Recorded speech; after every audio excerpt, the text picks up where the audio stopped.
ញឆ្ងាយស្ដាប់เสียงរលើកឡំលេរៀងពីអូដីគង្គីចិត្តមួយក្ដុកគ្រួលព្រួយនឹកពងថ្ងៃណាទៅដល់វេលាជួបគ្នាម្ដងទៀតដូចមុននឹកអូនពេលសំវែកដល់ចិត្តក្រៀមក្រំសូយ៉ានេះពេលសាយយនចាំជាងរៀងស្មីស្រទន់ដូចវងព្រះស្រីញញឹមមេត្រីទុនធនពេលនេះឆ្ងាយអូនពេលពុនមិនដឹងស្ងួនសុខទុក្ខយ៉ាងណាបើសិនពេលនេះមិនស្ងាត់មានស្ងួនក្បែរវង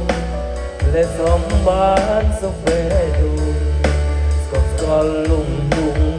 គ្រីចំណែកចិត្តអូនមាននឹកដល់បងវិញទេពុំសង្ឃឹមថាจะដូចគ្នានិយាយមួយទេអាចដឹងមិនយូរឆាប់បងបានត្រឡប់ជួបហើយស្ងប់ចិត្តចាំសិនត្រានត្រើយថ្ងៃមួយដែលអូនទន្ទឹងផ្ដាំតាមព្រះពីតាមគង់ក្រខែព្រលឹងយកថ្ងៃមកមិនទន្ទឹងទៅទូលផងចិត្តបងនឹកនេះ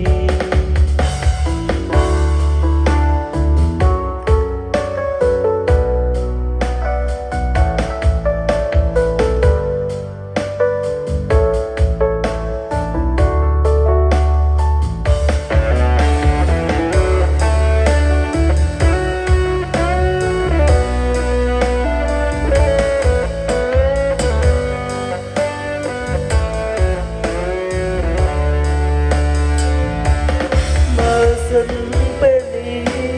មិនស្ងាត់មានស្ងួនក្បែរបងและសូមបានសុខបែបស្កប់ស្កល់លំគ្រី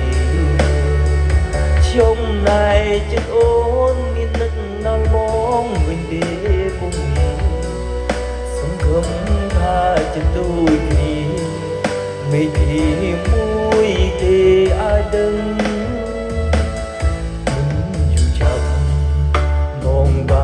ត្រឡប់ជួបហើយស្ងប់ចិត្តចាំសិនត្រានត្រើយថ្ងៃមួយដែលអូនទន្ទឹងផ្ដាំតាមព្រះពីតាមគង់ក្រំខែរលឹងយកថ្ងៃមកមិនទន្ទឹងទៅទូលផងចិត្តបង